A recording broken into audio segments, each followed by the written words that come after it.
Alright folks, in this video I'm going to be going through a little bit of the color collaboration that you can do on your device. So this is a screenshot from Star Wars Outlaws. It has beautiful vistas and you can see the main character over there.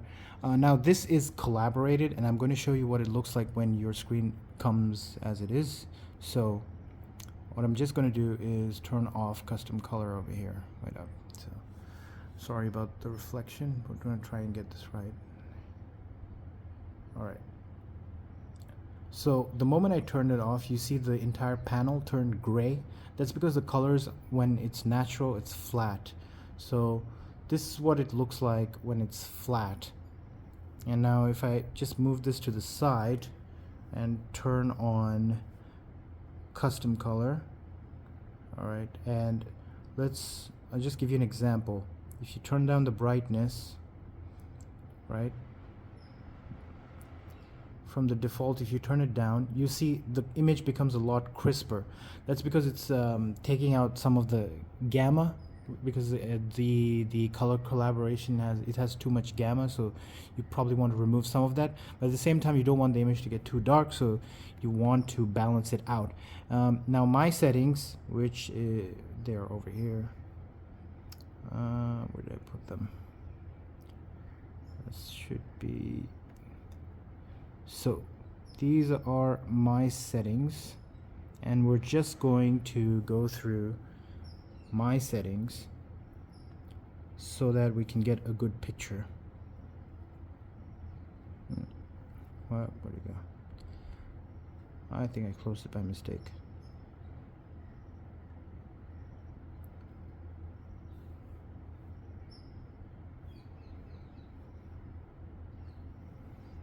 Right, so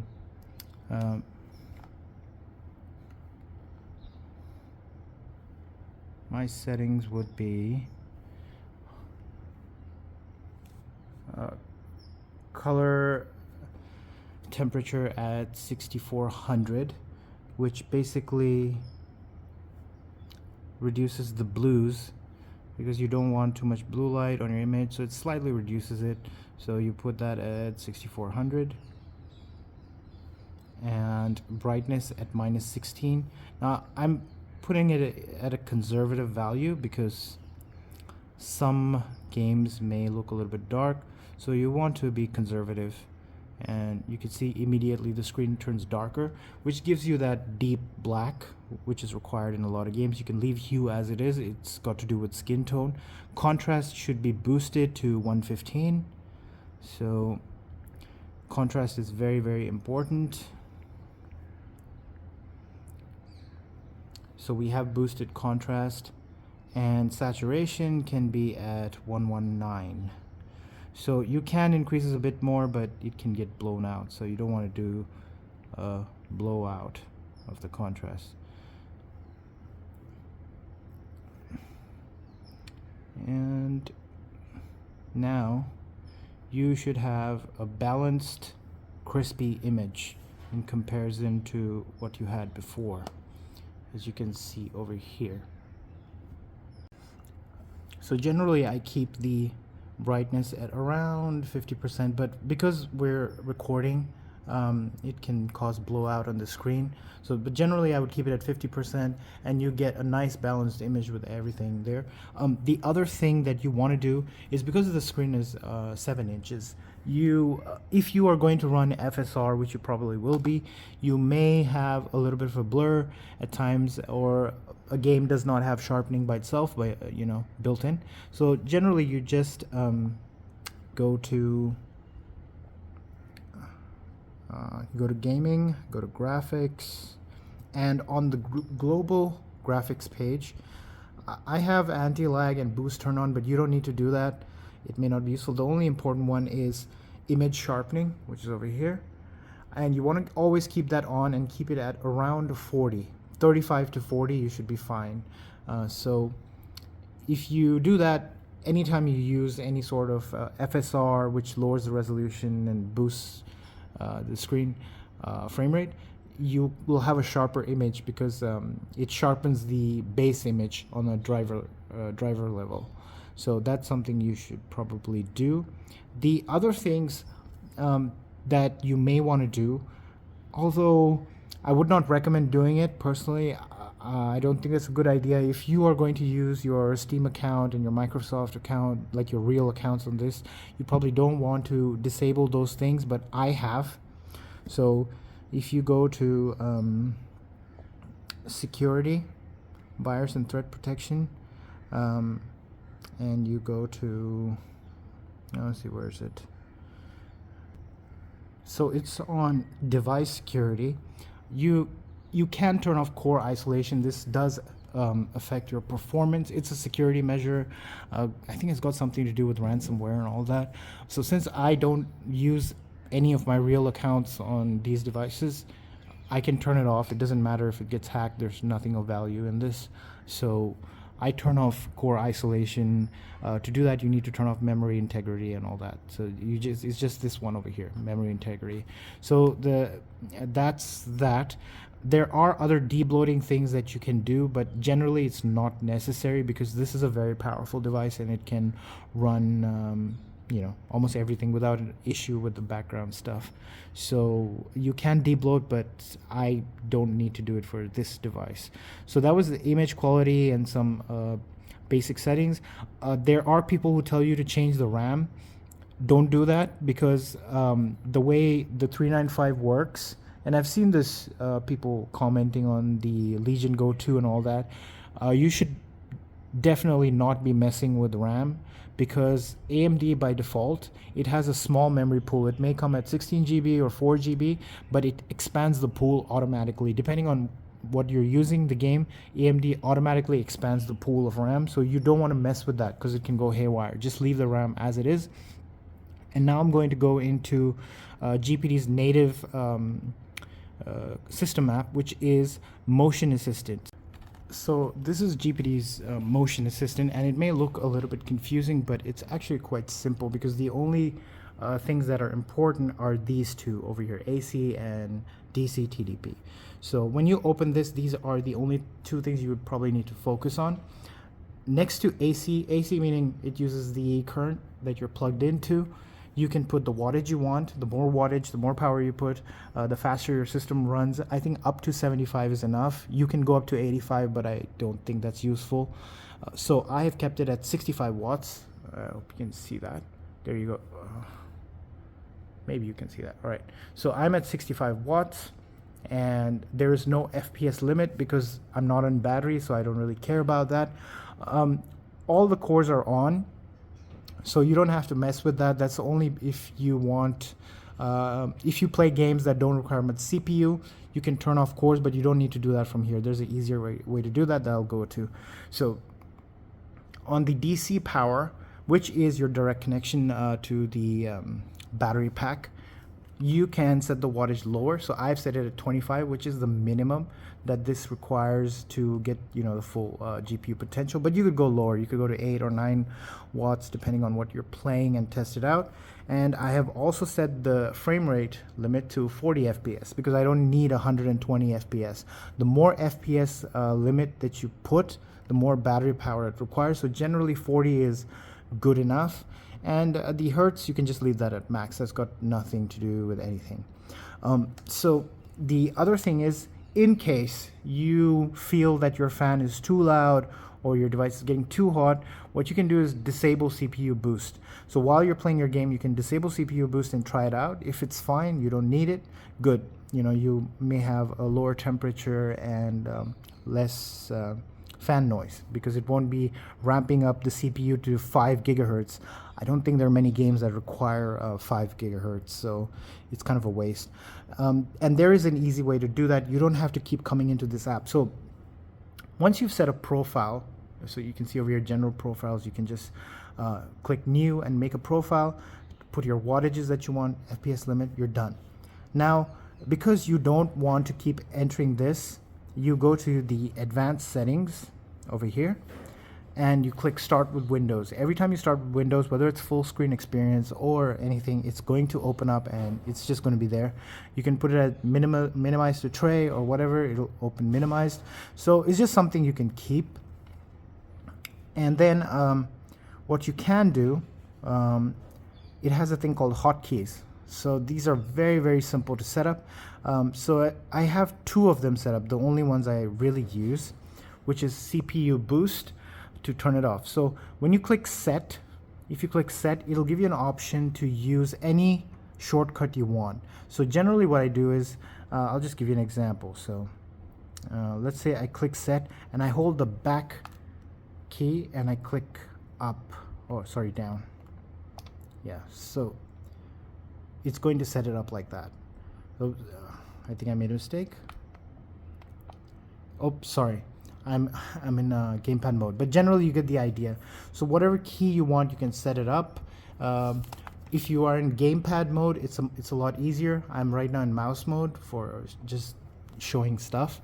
But so I usually set it up to this plus down, and then I can turn off CPU boost while I'm playing games, and if the game runs fine, I don't need CPU boost and it's fine. So it has a bunch of things. It also has Alt F4, which is to close games, so you can map that to the up key. The back key plus up is close game. So it is very, very useful. There's a bunch of custom TDP, Alt Tab. You can put all sorts of shortcuts, so it's pretty useful. Anyway, once you've done like a basic setup of what you want, you can just leave this. You don't need to do anything. Oh, the other thing is, if you want the OSD, means you want it to display frame rate, CPU, GPU, speed, and all that, you can click enable OSD. So you do need Riva Tuner installed for that, and it'll automatically link you to it. If you keep this on, it will show all the displays, and you can also keep a hotkey for this to keep changing it or turn it off anytime you want. So that's a very basic setup. It's not complicated at all. If you want gyro, you can just put simulate gyro. There are settings for that as well. If you go to gyro enabled, I'm not using it right now, but it's not hard. You just have to choose the trigger you want for gyro, or you want it always on. So yeah. So the important thing to summarize is the motion assistant. It may look complicated, but it's not. You only need these two, and you need to use the hotkeys. That's it. These two settings and the hotkeys. Your profiles are. The one thing people did ask is about fan. So if you go lower, this is more of an advanced thing. If you click enable fan speed over here, so GPD does have 3 profiles over here: fan 1, fan 2, fan 3. So at different temperatures, the fan is different. So at 80 degrees Celsius, they've put 100% fan, right? And there's also delay. You don't need to worry about the delay. But what you can do is you can say that at 70%, I only want 56% fan speed. At 80%, I only want 70% fan speed. So you can set that up, or you can use GPD's own profiles to suit your needs. So it's not very complicated. Don't turn off the fan because there, even if you are running at 8 watts or 9 watts, there is other stuff in this device, because this USB, if you're using the USB charger, or you're using this charger, or you're using a battery pack, you have a SSD in there, you have your Wi-Fi chip in there. So do not turn off the fan. This device, it's not meant to run without a fan. No matter what wattage you're using, you have to have the fan on. And I know there are ways to turn off the fan, but you should not do it. That's a very bad idea. So don't do that. This is your fan curve setting. So I think I've covered motion assistant fully. And what else did I want to show? The battery performance mode. If you click on battery, I've kept it on best performance, and on battery it's balanced. Generally, this is how Windows gives power to the CPU, GPU, and you know what it does. So this is normally a pretty good setting. On plugged in best performance, and on battery you can be balanced. There is one very important setting that I almost forgot. When you go to display, and you go to advanced, this thing over here, dynamic refresh rate, make sure this is off. If you turn this on at lower wattages, your screen refresh rate is going to start changing, and your game is going to be pretty unstable. The frame rate you get is very unstable, because it's like it's some sort of a power saving thing where it lowers your refresh rate, because Windows is not designed for handhelds. It thinks because you are on battery and you're not gaming, or you are gaming, it's going to switch the refresh rates automatically, and that's a very, very bad time. So make sure this is off every time. And about Windows, I don't think, where is that?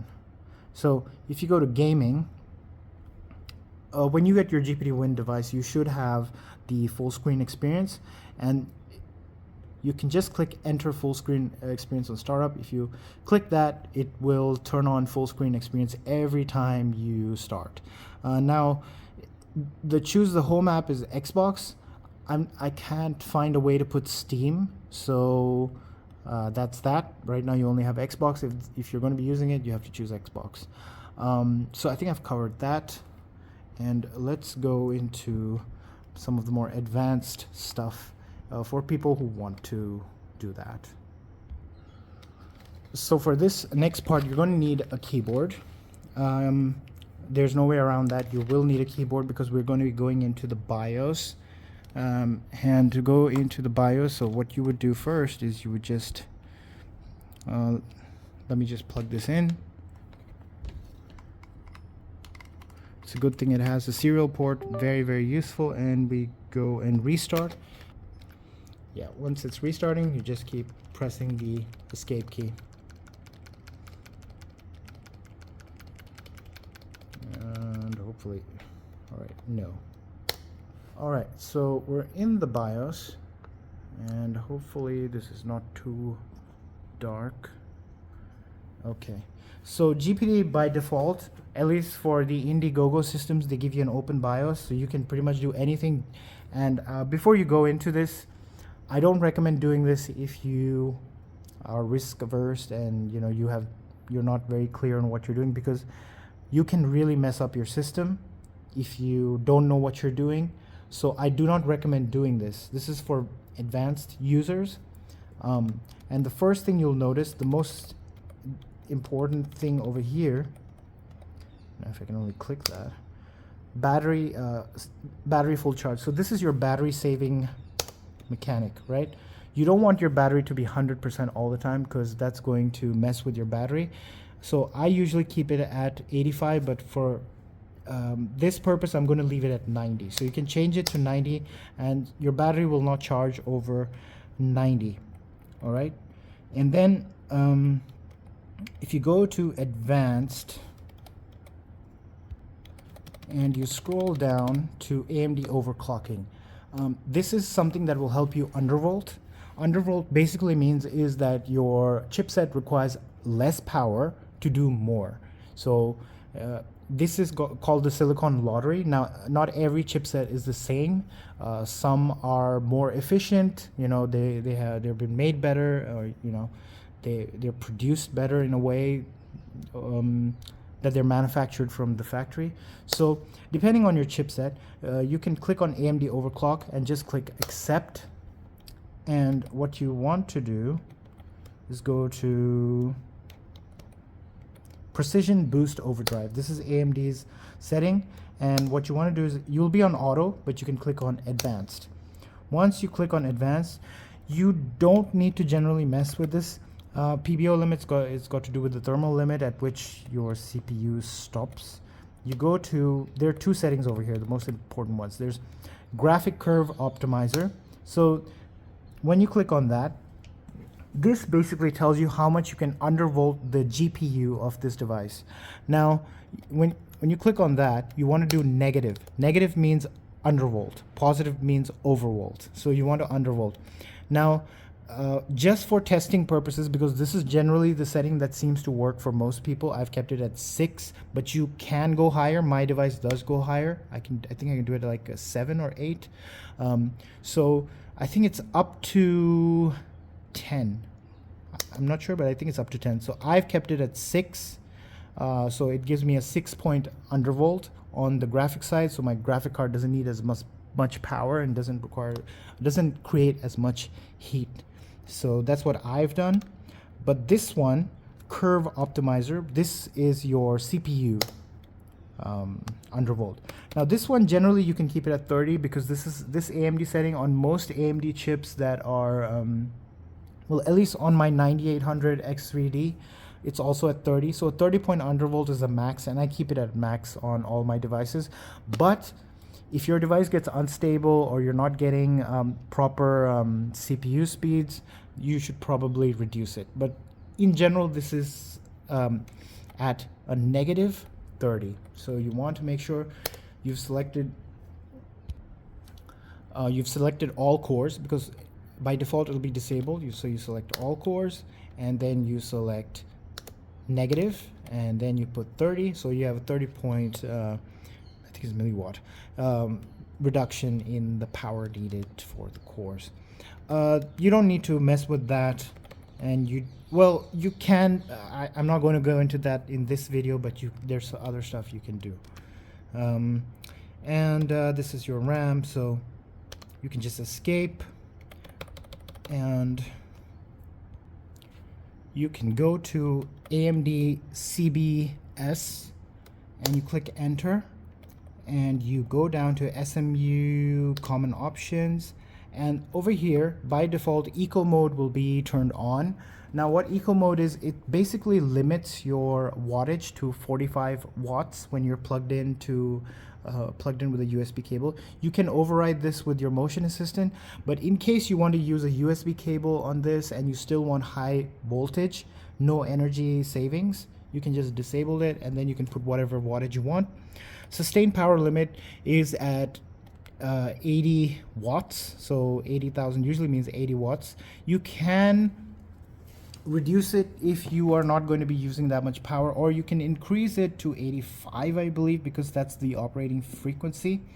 And TJ max, by default this is 95, and as per what GPD says on their official videos, you can put this to 100. So TJ max is basically the max temperature at which your GPU and CPU will throttle. But if you put this at 95, which is the default, it doesn't throttle at 95. It will start throttling much below that, like at 83 or 84 on your GPU. So generally you want to keep this at 100, so it will throttle more around the 90s. You probably won't hit that temperature on a new device because the cooling is pretty solid. So I would keep it at 100. GPD keeps it at 100 too. By default, it's at, I think, around 92 or 95, which is a bit too low. So those are the basic options. There are so I don't think I want to go into that. So those are the basic options that you should do if you are confident and you don't care, because this can mess up your system, and then you have to do a reset. It won't kill your system, but you have to do a reset, and it can be a issue. So do it at your own risk. So basically you can just save changes and exit, and you should be good to go with that.